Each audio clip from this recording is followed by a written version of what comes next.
Hi everyone, I am going to show you how I insert my riveted D-ring connectors. I am doing this actually on a different bag that I made. I got really sick this week and just finished up the other video, so this is just one extra video that I'm doing right at the last minute. Don't worry, I don't have COVID. I just got sick from kids, I guess. So what I'm going to show you is how I go about putting the D-ring in. So I have the D-ring made that we made in the video earlier. The D-ring connector rather. So 4 inches long, folded over, sewn down the sides, just the same as the other one. So the difference with this one is I'm going to grab some double-sided tape. You don't have to use double-sided tape, you could just press it. I like to use double-sided tape for everything. So I just stick a little bit of double-sided tape on either end here. Peel that off, which of course it doesn't want to peel off. And then I'm going to fold it. I just use my cutting mat as a guide. I'm just folding it over 1/2 inch there on the end. And same on the other side. So you would do this the same if you're putting it on your pouch. I'm putting it on a different clutch pattern. But it's the same process no matter what. I've done this on several different types of bags.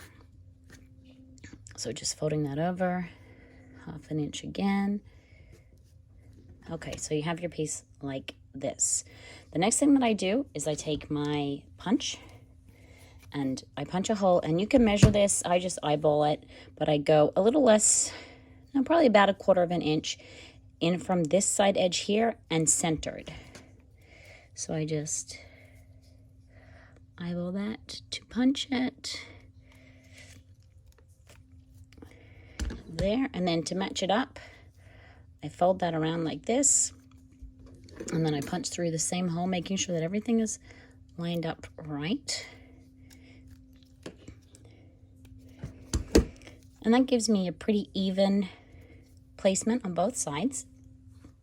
Now what I need to do is punch the holes in the bag. So you want to make sure your lining is well out of the way. You want to make sure that your pocket inside, if you put a pocket inside, is also well out of the way. I just did one of these and accidentally punched a hole through the pocket. So it's fixed. But anyway, don't want to do that.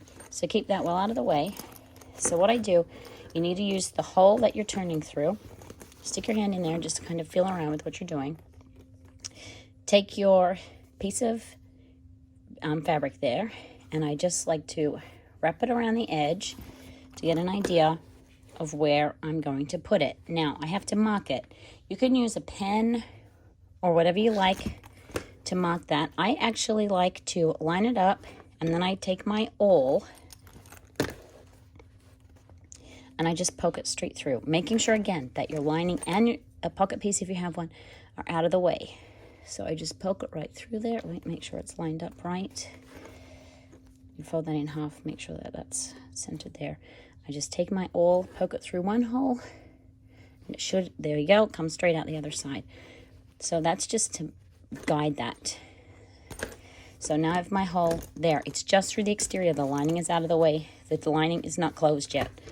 Take my punch again, and going back over. I like to do vinyl side down if you have vinyl, but if you're doing it on the other pouch, then it'll be old fabric anyway. Make sure it's still lined up, and then punch your bigger hole through. You should be able to feel that there. So now I have the hole on this side and the hole on this side. And now, without forgetting to put the D-ring on, slide that on there. Put one rivet in. Putting my hand through the opening here. Pop that through the first hole. Take my cap. Well, I guess I don't have to put that on just yet. I'll leave that off so it doesn't fall on the floor. Pop the cap on. So I just stick my, you can see sticking my hand through here. I can access that through the hole in the lining. So I'm just going to take that over to my rivet press, and I'm just going to press that down. If you have a hand press, that's fine too. That'll work. Just pop that on there. Don't catch your lining when you're pressing. Press that down. Oops, sorry. Press that down. And then you can see that's pressed in and it's going to be hidden inside. So now we need to do the other side. So grab your D-ring, slide it on here. You can slide that a little bit if you need to. Pop your stud in. Put that through the hole there. Back through the same hole in the lining. You can see you can get through there. Pop your cap on. Take this back over to your press. Or use your hand pliers or whatever it is that you use. Push that down.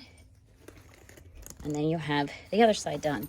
And then you can see from the exterior that your D-ring is on. Your lining's out of the way. You just do it through this hole here. Let me put, oh sorry, you poke that through. You can see the two sides of it right there on the inside. And now you just close up your lining as usual, and then you can attach your wrist strap right here. Here's mine. So sew that lining up, tuck it in, and then you're good to go. And that is how you put the D-ring on using rivets. Cool. Thanks everyone. Bye.